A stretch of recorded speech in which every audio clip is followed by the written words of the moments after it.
Saudara penyidik yang tergabung dalam Tim 9 Kejaksaan Agung kembali menyita barang bukti baru berupa dokumen terkait tindak pidana pencucian uang atau TPPU dalam penggeledahan di rumah mantan Jampitsus Febri Adriansyah Jumat pekan lalu.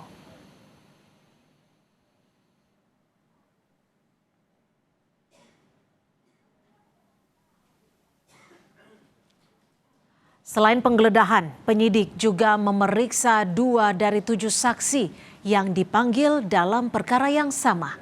Total hingga saat ini sudah 26 saksi diperiksa dalam perkara TPPU yang menyeret mantan Jampitsus Febri Adriansyah. Publik tentu berharap terkumpulnya barang bukti baru dan keterangan para saksi bisa dioptimalkan penyidik secara profesional untuk membuat terang duduk perkara kasusnya dan memperlihatkan secara terbuka apa peran dari mantan Jampitsus Febri Adriansyah sesungguhnya.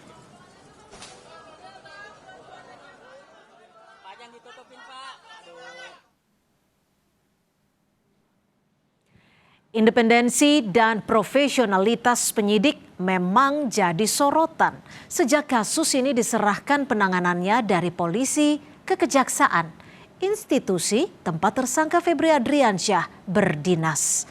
Bahkan saat proses penahanan, Febri sudah mendapatkan perlakuan istimewa. Bekas kolega di Korps Adiaksa seakan enggan memakaikan mantan Jampitsus tersebut rompi tahanan, layaknya tersangka lain di perkara yang sama. Apapun alasannya, perlakuan yang tidak sesuai standar tersebut telah mencederai rasa keadilan publik. Tindakan kontraproduktif semacam ini harus dihentikan dan tidak boleh diulangi lagi. Penyidik harus lebih profesional dan fokus pada pembuktian pokok perkara. Setidaknya saat ini ada 3 pintu masuk dalam pembuktian pokok perkara kasus TPPU yang menyeret mantan Jampitsus Febri Adriansyah.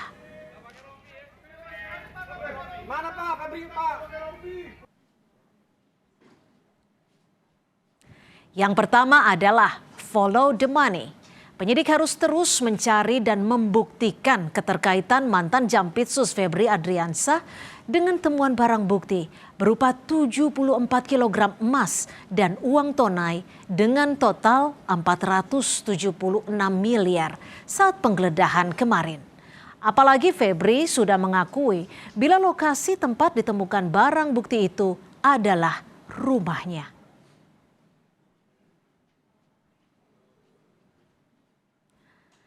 Yang kedua, penyidik harus menjadikan Ferry Yanto Hongkiriwang yang berstatus sebagai saksi justice kolaborator karena lewat keterangan Ferry, kasus pencucian uang yang diduga dilakukan mantan Jampitsus Febri Adriansyah dan 2 teman kuliahnya bisa terbongkar.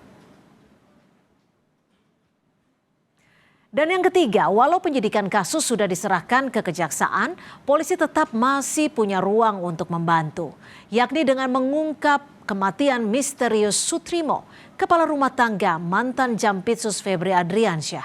Polisi bisa mulai menyelidiki sejumlah kejanggalan yang terjadi pada kematian Sutrimo, mulai dari kondisi jenazah saat meninggal, proses pemakaman yang tertutup dan cepat, hingga reaksi keluarga yang cenderung menerima kematian Sutrimo begitu saja.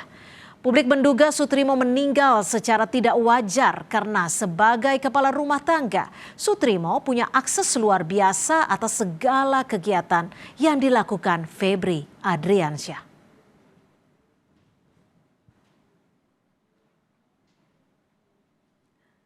Tetapi sekali lagi, publik hanya bisa menduga dan tugas penyidiklah yang harus membuktikan, membongkar praktik kotor pencucian uang yang diduga dilakukan mantan Jampitsus Febri Adriansyah. Jangan pertaruhkan reputasi lembaga hanya untuk kepentingan politik sesaat. Jadikanlah selalu hukum sebagai panglima. Demikian catatan Kompas TV, kita jumpa lagi pekan depan.